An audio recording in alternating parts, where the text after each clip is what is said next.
its heart, and I invite you to comment on it. Every religion has perverts and psychopaths who try to hijack it. ISIS is as much Islamic as the KKK is Christian. Don't they have a cross? Don't they do everything in the name of religion and Christ? Don't they believe that Christ compels them to lynch and kill people of African descent? Can one really say that the KKK is a Christian organization? There are other groups that one can point to. There are other massacres that were committed in the name of keeping certain countries or regions clear of non-Christians. There are people like this also in the Jewish faith that have nothing to do with Judaism. There are people like this in the Hindu faith that have nothing to do with Hinduism. For anyone to argue that Daesh is Islamic is preposterous. In the Islamic faith, the Quran reveals that you have your faith and I have my faith. And you're free to practice your faith and I'm free to practice mine. What greater sign of tolerance and acceptance do you have than this? In the Islamic faith it says, he who kills an innocent soul is as if he has killed all of humanity. And he who saves an innocent soul is as if he saved all of humanity. What better example of compassion and mercy do you have than this? So if you look at what Daesh says and you say it's in the scriptures, doesn't the Old Testament say an eye for an eye and a tooth for a tooth? If somebody does it today, would you say they were Christian or they were Jewish? So I caution people, because it seems to have become almost novel. Not novel, it's become the flavor of the day to try to read things into Daesh or into Islam that are not there. The Islamic religion and Islamic civilization was the civilization that preserved the history of Greek and Rome and passed it on to the West. Western civilization would not exist without the Islamic Arab civilization. The Islamic civilization and the Islamic Arab civilization was the civilization that connected China with Europe. So it was global.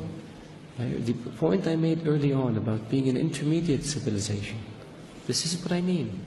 So if Islam was intolerant and Daesh represented Islam, would Islam have preserved Aristotle and Socrates and passed it on to the West?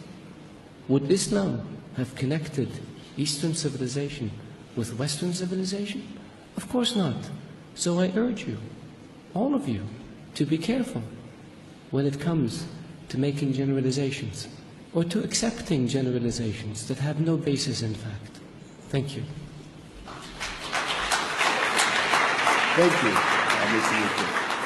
Final question, is that Anne-Marie Slaughter? It is. Good. Hi, Anne-Marie Slaughter, the President and CEO of New America. Hi, Anne.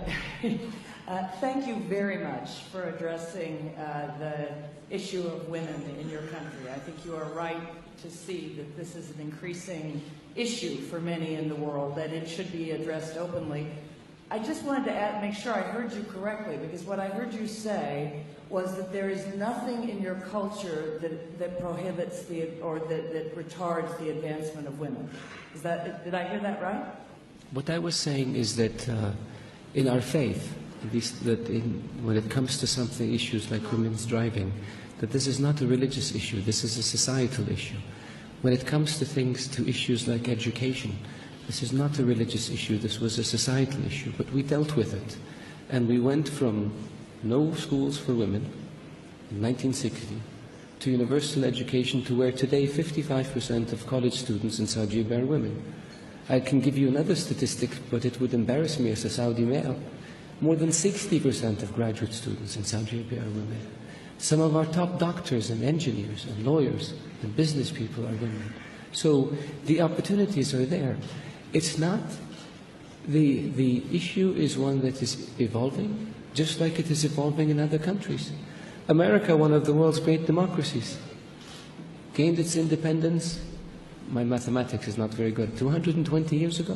1776, 250 years ago almost? It took 100 years before women were given the right to vote.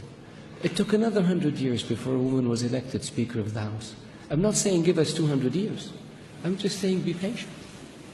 And when it comes to societal change, in every society, people tend to look at where they are now, and they think everybody should be with us.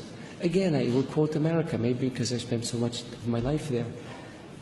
America was independent in 1776. The Republic was founded, 2 decades later? It took almost 80 years before slavery was abolished. It took 100 years before there was a civil rights movement. And it took